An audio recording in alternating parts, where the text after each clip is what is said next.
할렐루야. 우리 좌우에 계신 분들과 인사 나누실까요? 샬롬. 네. 환하게 미소를 지으시면서, 그런데 환절기엔 그거 잘 안 돼요. 환절기에는 이 얼굴이 뻣뻣해지고 피부가 생각만큼 잘 안 돼요. 그래도 반복하게 되면 우리의 뻣뻣한 얼굴을 통하여 그리스도의 미소가 나타나게 될 줄 믿습니다. 얼마 전에 안타까운 소식을 들었어요. 고등학교 동창에게 문자가 왔는데, 고등학교 동창이 간암 사기로 세상을 떠났다는 거예요.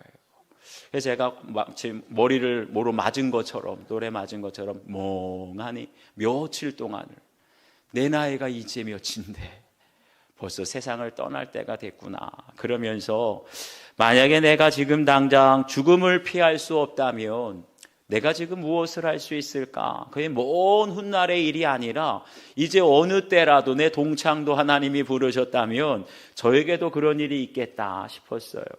퀴블러-로스 여사가 쓴 인생 수업이라는 책을 보면 죽음을 직면한, 아니 죽음을 간접적으로 경험한 수백 명의 사람들의 인터뷰가 나와 있는데, 그 책을 보면 한 교통사고를 당해서 죽었다가 살아난 한 여성의 이야기가 나옵니다. 고속도로를 달리고 있는데 갑자기 앞차가 급브레이크를 잡으면서 차들이 다 멈춰서니까 이분도 그 브레이크를 밟게 됐는데, 운전하신 분들은 경험해 보셨을 거예요. 내가 급브레이크를 밟게 되면 반사적으로 뭐를 보게 되죠? 백미러로 뒤를 바라보게 돼요. 그런데 앞차들은 다 속도를 줄이고 멈추고 있는데 뒤에서 다가오는, 바짝 쫓아오는 차가 속도를 줄이지 않고 돌진해 오고 있는 거예요. 순간적으로 이러다 내가 죽을 수도 있겠다, 저 차가 부딪히면 나 죽을 수도 있겠다, 그 생각이 들면서 눈을 감고 깊은 숨을 들이쉬면서 꼭 잡고 있었던 운전대를 내려놓았어요. 그러고 나서 큰 충격과 함께 정신을 잃었는데, 한참 뒤에 정신을 차려보니까 어머, 상처가 하나도 없이 멀쩡한 거예요. 그때 경찰이 문을 열면서 하는 말, 당신이 그 돌발적인 상황, 죽을 수도 있는 상황에서 운전대를 꼭 잡지 않고 힘을 빼고 내려놓았던 것, 그게 당신을 살린 것입니다. 그러면서 떠오르는 것이 있었어요. 예전에 제가 운동을 배우다 보면 꼭 레슨하는 코치가 하는 말, 힘을 빼셔야 됩니다. 제가 목회를 시작하게 될 때 선배 목사님들이 하던 말, 힘을 빼. 목소리에서도 힘을 빼고, 힘을 빼야 비로소 주님이 보여. 사랑하는 여러분, 우리가 신앙생활하면서 주님께 맡기게 된다는 것이 무엇일까요?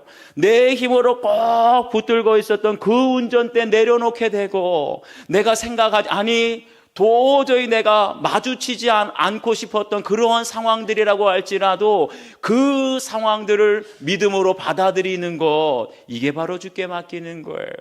내 생각을 내려놓고, 내 운전대를 내려놓고 힘을 빼고 주님 바라보게 될 때, 피하고 싶은 상황, 마주하고 싶지 않은 상황 속에서도 하나님의 뜻이 깨달아지게 되고, 그럴 때 하나님의 일이 이루어지게 되는 줄 믿습니다. 오늘 감옥에 갇혀 있는 베드로를 통해서 간절히 하나님께 기도하더라. 어떻게 피하고 싶은 감옥 같은 상황에서도 힘을 빼고 주님을 바라볼 수 있는지 함께 은혜 나누겠습니다. 첫 번째, 죽음조차 믿음으로 받아들인 야고보입니다. 우리 1절부터 3절까지를 함께 읽겠습니다. 시작. 그때 헤롯 왕이 손을 들어 교회 중에서 몇 사람을 해하려 하여 요한의 형제 야고보를 칼로 죽이니, 유대인들이 이 일을 기뻐하는 것을 보고 베드로도 잡으려 할세. 때는 무교절 기간이라. 아멘. 여기 보니까 그때에라는 말로 시작하는데, 그때가 언제냐? 안디옥에서 성도들이 그리스도인이라는 칭찬과 존경의 말을 듣게 돼요. 그리고 바나바와 사울이 서로 동역을 하게 되면서 안디옥 교회는 놀라운 부흥의 역사가 일어나는데, 그때 예루살렘 교회는 생각지도 못했던 사건이 일어납니다. 그때에 헤롯 왕이 손을 들어 교회 중에서 몇 사람을 해하려 하여 요한의 형제 야고보를 칼로 죽이니, 바로 야고보의 순교 사건이 일어나게 돼요. 그런데 그 사람이 누구냐? 헤롯 왕이라고 말합니다. 신약 성경에는 헤롯이라는 이름이 많이 나오지요. 예수님이 탄생하실 때 베들레헴 사방에 2살 미만의 영아들은 다 죽여라. 바로 헤롯 대왕입니다. 그런데 그 헤롯 대왕의 손자 헤롯 아그리빠가 여기에 나오는 야고보를 칼로 친 헤롯 왕이었어요. 그런데 헤롯 집안은 원래 정통 유대인이 아니라 에서의 후손인 이두메인, 한마디로 이방인이었죠. 그런데 유대인들이 혈통을 얼마나 강조하는데, 그런데 유대인의 왕이 이두메인이라고 하면 이게 정치적으로 얼마나 기반이 약하겠어요.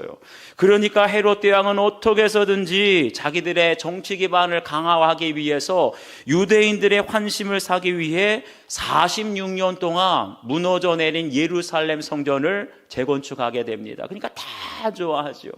헤롯 아그리빠 손자도 마찬가지였어요. 자기들이 기반이 약하기 때문에 어떻게 하면 유대인들의 환심을 얻을 수 있을까? 그러다가 고심 끝에 한 것이 유대인들이 눈에 가시처럼 미워하는 사람들, 바로 예루살렘 교회 사도들이었지요. 그 중에 한 명인 야고보를 참수하게 됩니다. 그런데 이 일을 보니까 유대인들이 너무나 기뻐하는 거예요.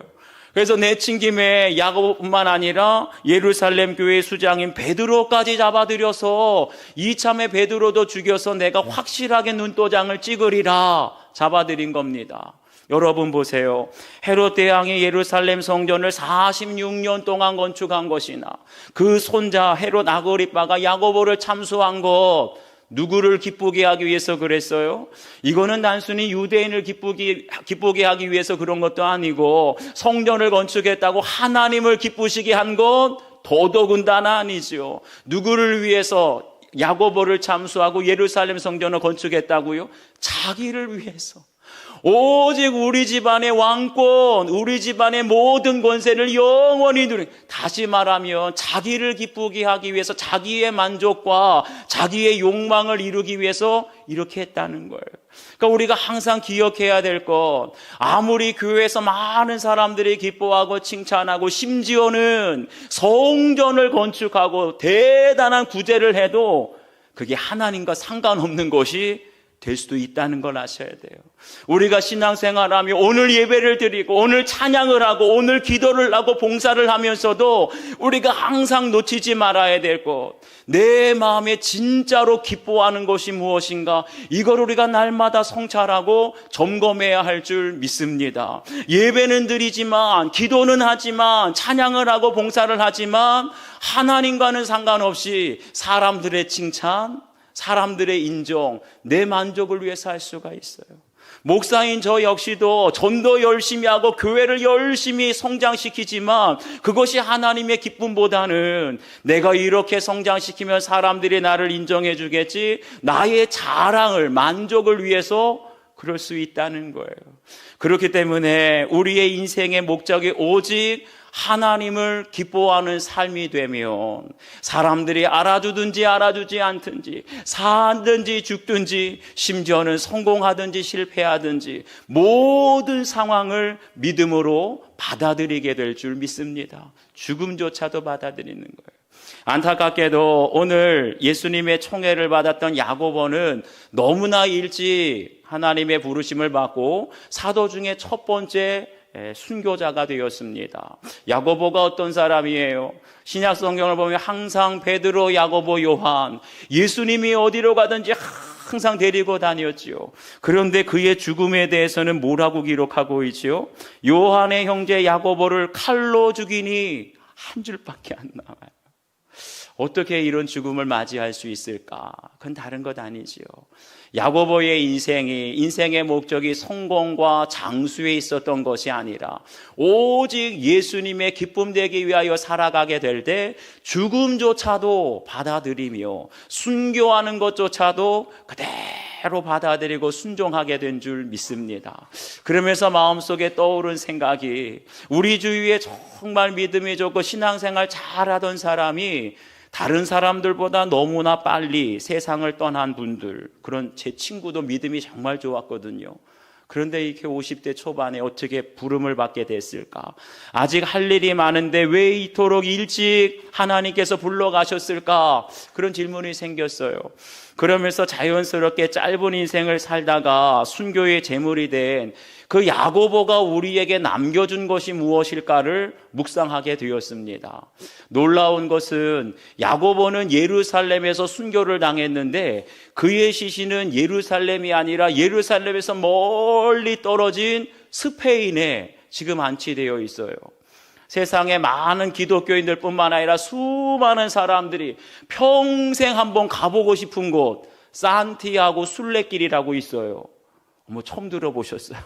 저의 버킷리스트 중에 하나도 40일이 걸린대요. 거기를 왔다 갔다 하는데.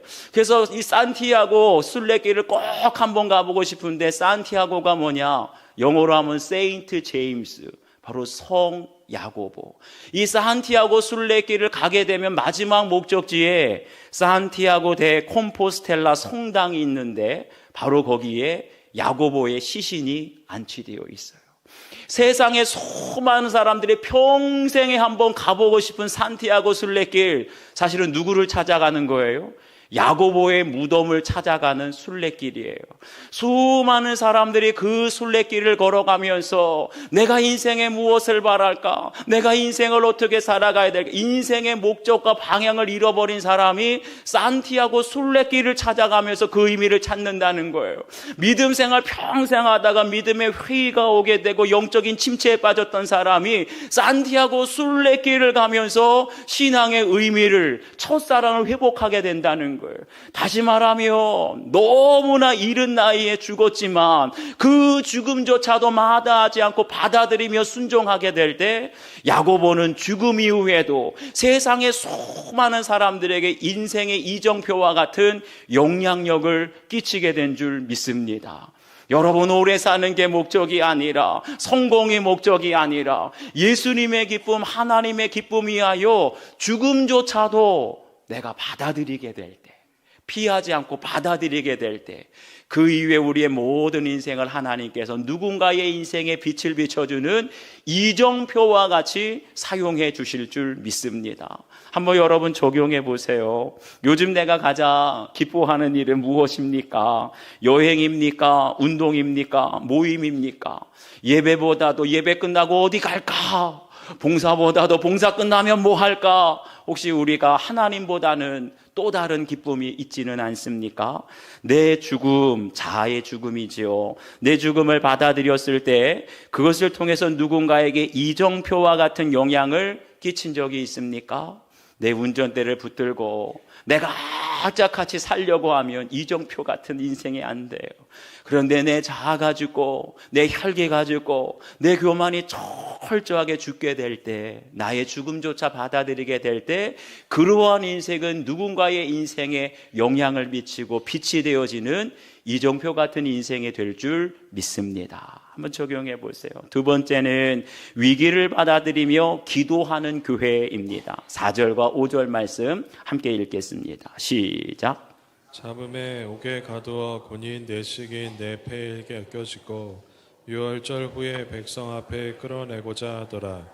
이에 베드로는 옥에 갇혔고 교회는 그를 위하여 간절히 하나님께 기도하더라.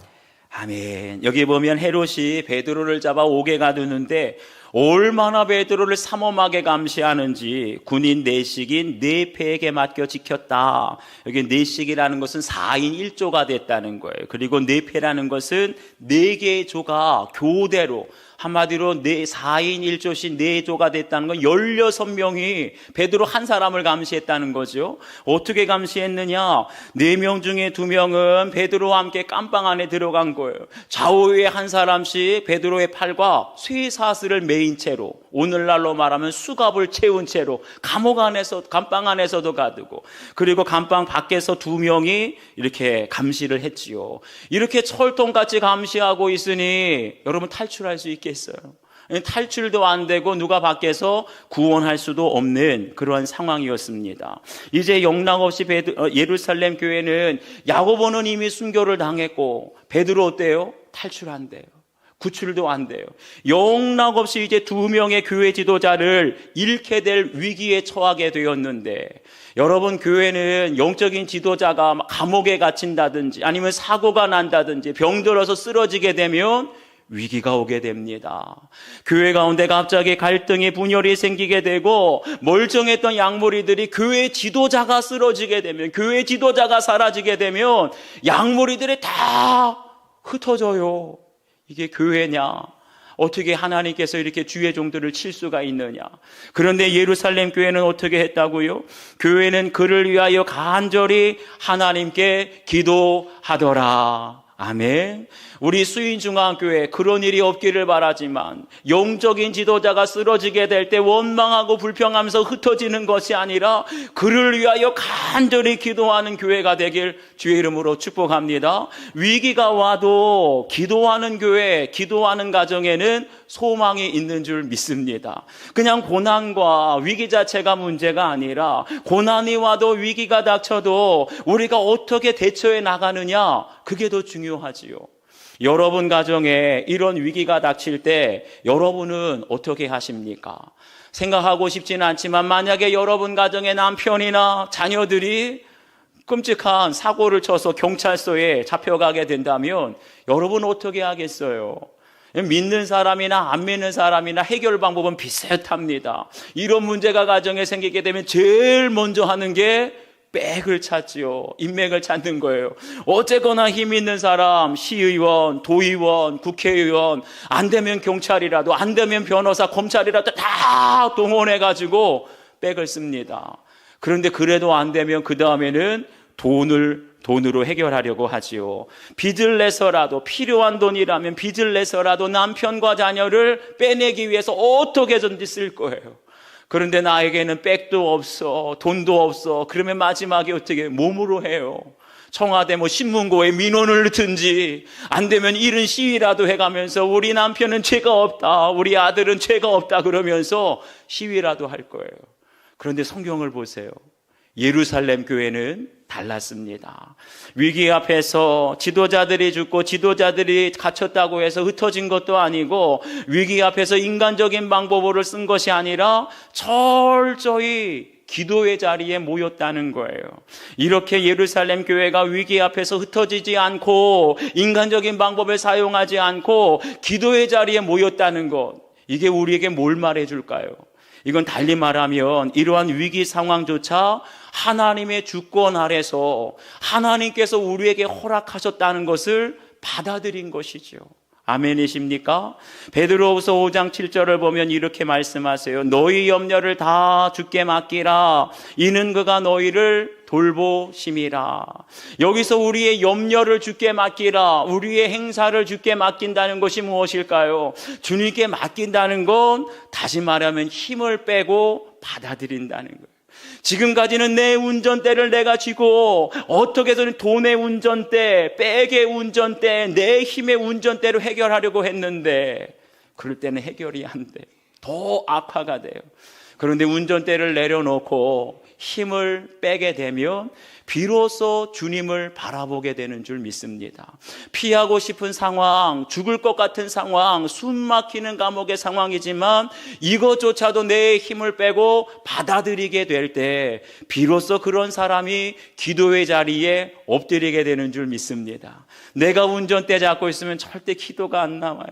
백을 쓰고 돈으로 해결하려면 기도가 안 남아요.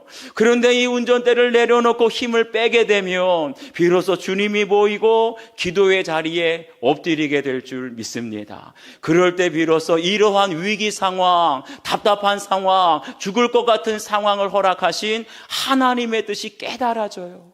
그러면서 그 가운데도 잠잠히 힘을 빼고 순종하게 될 때 아무것도 할 수 없는, 아무것도 하지 않는 나이지만 그런 우리를 통하여 하나님의 역사가 이루어지게 될 줄 믿습니다. 2020년도 2월이에요. 이제 코로나가 막 시작되면서 세계적으로, 전 세계로 확산되기 시작했는데 그때 우리 교회에 일이 있었죠. 중고등부 비전 트립을 오랫동안 준비하면서 태국 끄라비 비전 트립 이걸 출발할 계획을 하고 있었는데, 근데 이게 계획대로 보내자니 만에 하나 태국에서 외국인데 거기서 확진이 되면 오도 가도 못해요. 들어오지도 못, 비행기도 못합니다. 그런 불상사가 발생하게 되면 교회적으로 큰 시험거리가 되겠고, 또 무작정 가지 말라 맞게 되면 몇 달 동안 우리 학생들과 교사들이 기도로 준비했는데 낙심할 것 같은 거예요. 사기가 떨어질 것 같은 거예요. 그러니까 어떤 학부모는 교회에서 차라리 막아주면 좋겠다, 이런 학부모도 계시고, 또 어떤 분들은 교회에서 막더라도 우린 가겠다, 이런 분도 계시니까 이게 완전히 교회가 두 쪽 나게 생긴 거예요. 그러니까 담임 목사인 저로서는 더 신중할 수밖에 없었고, 저의 인간적인 생각과 판단을 다 내려놓고 하나님 앞에 엎드려 기도만 했어요. 그랬을 때 하나님께서 사도행전의 말씀을 통해서 보내라, 거기서 예비하신 사람들을 만나게 되리라는 확신을 주셨고, 당회를 통해서 보내기로 결정을 내렸어요. 그런데 결정을 내렸지만 여전히 마음속에는 이게 과연 잘하는 건가, 주님의 뜻대로 내린 결론이 맞나, 수십 번도 더 고민이 되었습니다. 그러다가 저는 마지막 중고등부 비전 트립 파송 예배를 드리면서, 아마 기억나실 거예요, 그때 계셨던 분들, 우리 성도들에게 제가 부탁을 한 가지 드렸지요. 비전 트립을 떠나는 중고등부 학생들이 귀국하는 그날까지 여러분 릴레이로 기도해 주십시오. 할 수만 있으면 금식하면서 우리 아이들이 안전하게 무사히 사역을 잘 마치고 돌아올 수 있도록 기도해 주십시오. 제가 이렇게 성도들에게 부탁하고 금식하면서 기도할 수밖에 없었던 것은 그 상황을 받아들인 거예요. 안전이기 때문에 보낸 것이 위험한 상황이었어요. 여러 가지 사고가 일어날 수 있는 상황이었지만 그 상황 앞에서 내가 할 수 있는 건 아무것도 없다고, 내가 운전대를 붙들고 있는 것이 아니라 모든 것 주관하시는 분은 하나님이십니다 하면서 받아들이게 될 때 금식 기도가 나오고 릴레이 기도가 나오고 합심 중보 기도가 나오게 된 줄 믿습니다. 어떻게 됐을까요? 우리 아이들 중에 단 한 명의 불상사도 없고 확진자도 없고 은혜 가운데 사역을 잘 마치고 귀국하게 된 줄 믿습니다. 사랑하는 여러분, 저와 여러분의 가정에도 이런 역사가 있기를 원해요. 피하고 싶지만 피할 수 없는 상황, 도저히 마주치고 싶지 않지만 마주칠 수밖에 없는 상황 앞에서 주님을 바라보시고 이제는 내 운전대가 아니라 주님 앞에 힘을 빼고 받아들이세요. 그리고 위기와 고난 앞에서 기도하게 될 때 하나님은 그 사람을 통하여 역사하실 줄 믿습니다.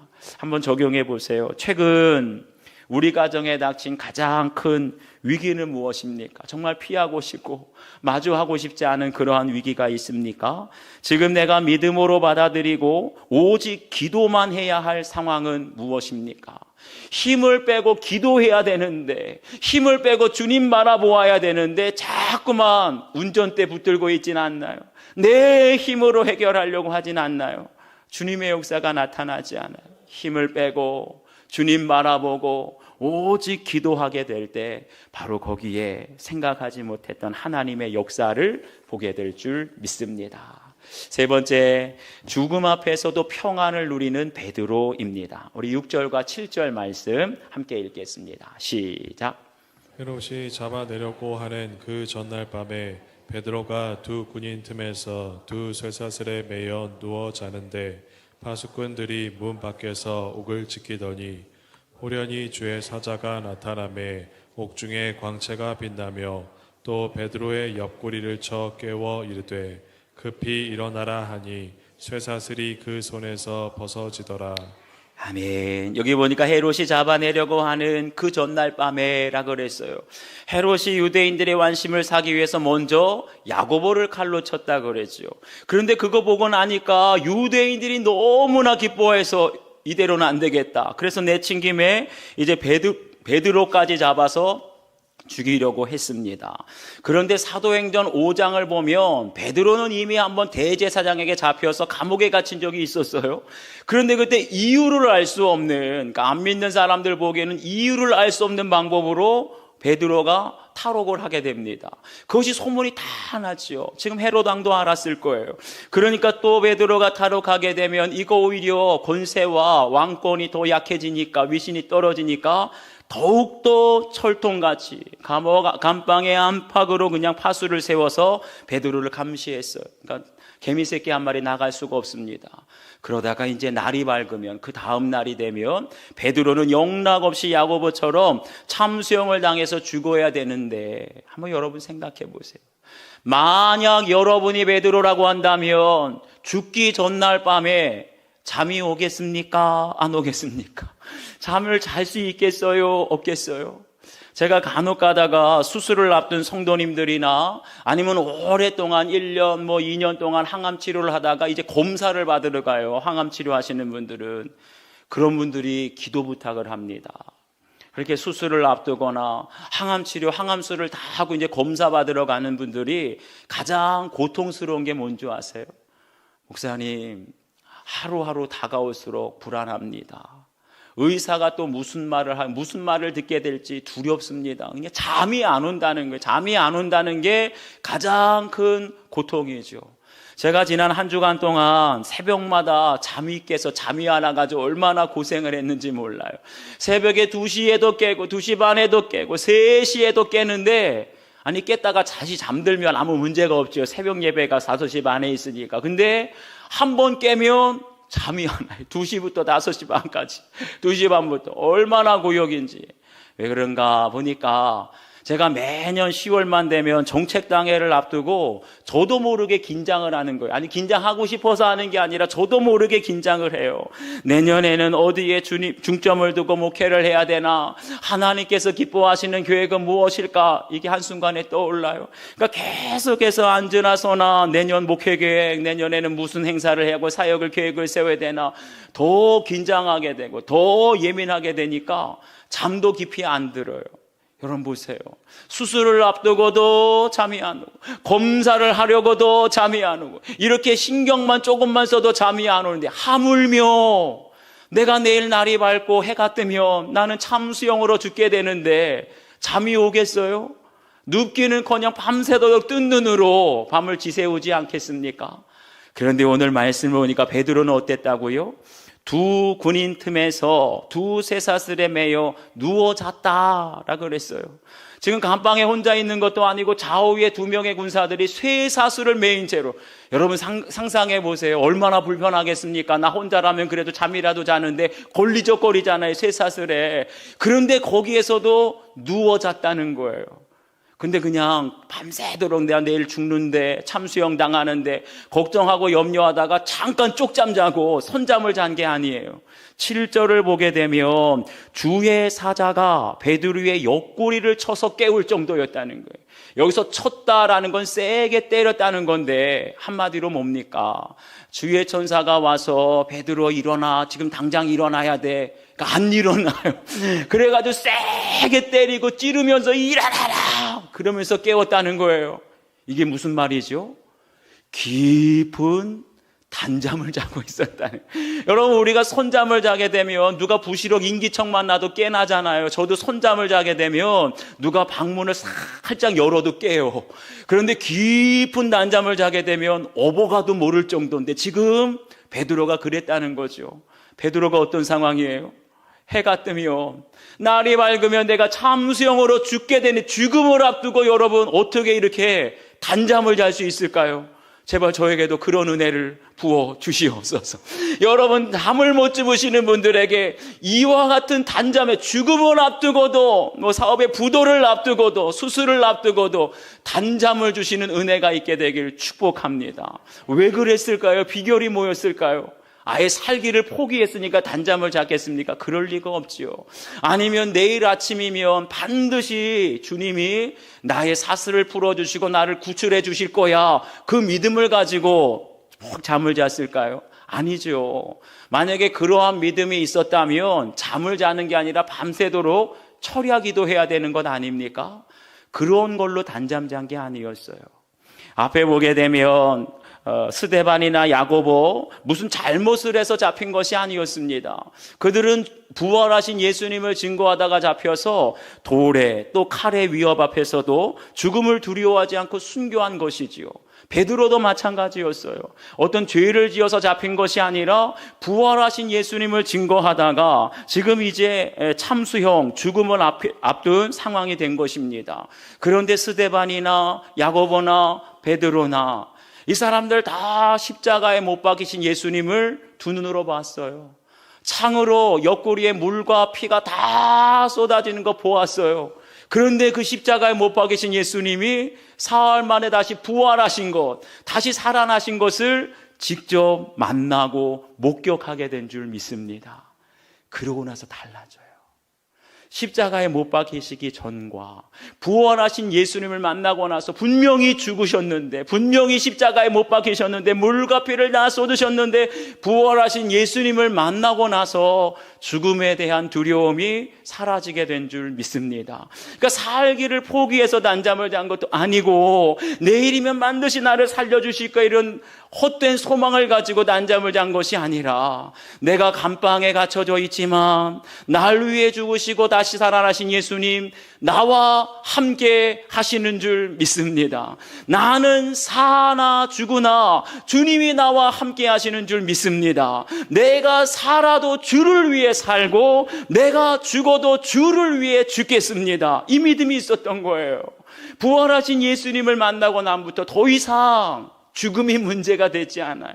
살든지 죽든지 사나 죽으나 나는 주님의 것이요, 주를 위해 살고 주를 위해 죽게 될 때, 여러분 죽음 앞에서도 정말 업어가도 모를 정도로 깊은 단잠에 평안을 누리게 될 줄 믿습니다. 여러분, 왜 우리가 신경을 쓰고 잠이 안 오고 불면증에 시달릴까요? 나는 꼭 살아야 돼. 나는 반드시 성공해야 돼. 나는 무슨 일이 있어도 나아야 돼. 병에서 나아야 돼. 여러분, 그러면 평안이 없어요. 더 불안해지는 거예요. 제가 오늘 이 자리에서, 나는 오늘 설교를 통해서 반드시 성도들에게 은혜를 끼쳐야 돼, 능력 있는 설교를 해야 돼. 그러면 불안해가지고 설교를 못해요. 살든지 죽든지 나는 주님의 것입니다. 나는 병들든지 병에서 낫든지 낫지 않든지 나는 주님의 것입니다. 내가 가난하든지 부유하든지 성공하든지 실패하든지 주님이 나와 함께 하십니다.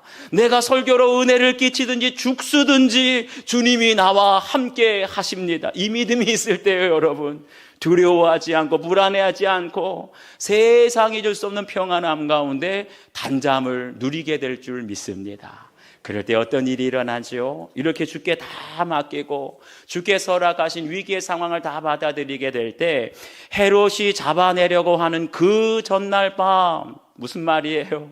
한치의 실수도 없이 정확한 타이밍에 주님의 사자가 와서 베드로를 감옥에서 풀어주시고 살려내시는 줄 믿습니다.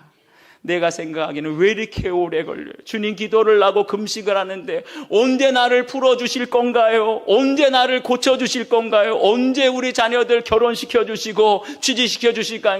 이거 밤새도록 고민하고 염려해도 문제는 해결되지 않아요. 그런데 이제 더 이상 내 운전대를 내가 잡고 있는 것이 아니라 힘을 빼세요. 주님을 바라보면서 내가 생각하고 예상하지도 못했던 상황이 벌어진다 할지라도 그냥 받아들이면서 묵묵히 거기에서 주님 바라보며 기도하게 될 때, 엎드려 기도하게 될 때 정말 뜻하지 않았던 평안함 가운데 그 전날 밤에 빠르지도 않고 늦지도 않는 정확한 타이밍에 주의 사자가 찾아올 줄 믿습니다. 그럴 때 내 운전대로, 내 백과 돈으로 감옥의 문이 열리고 쇠사슬이 풀어지는 것이 아니라 나는 모든 것 주께 맡기고 그냥 받아들이고 평안함 중에 단잠 자게 되면 주님이 우리 인생의 가정에 쇠사슬 풀어주시고 우리 가정과 사업장에 닫혀져 있는 감옥의 문을 열어주시는 역사가 있게 될 줄 믿습니다. 한번 마지막으로 적용해 보세요. 요즘 잠을 못 잘 정도로 신경 쓰고 걱정하는 문제는 무엇입니까? 왜 이렇게 여러분 잠을 못 자세요? 왜 이렇게 불안하세요? 내가 자꾸만 이건 꼭 해야 한다고 붙잡고 있으면 불안해져요. 이제 여러분 내려놓으세요. 내가 하는 것이 아닙니다. 주님께 맡기면서 나는 사나 죽으나 성공하나 실패하나 부유하나 가난하나 건강하나 아프나 나는 주님의 것이고 주님께서 함께 하실 줄 믿습니다. 내려놓게 될 때 평안이 와요. 한치의 실수도 없이 정확한 타이밍에 응답받은 일은 무엇입니까? 너무 빠르지도 않고 왜 이렇게 지체되나 했는데 나중에 돌아보니까 정확한 타이밍에 하나님의 응답이었어요. 그런 간증이 있습니까? 한번 적용해 보세요. 오늘 주신 말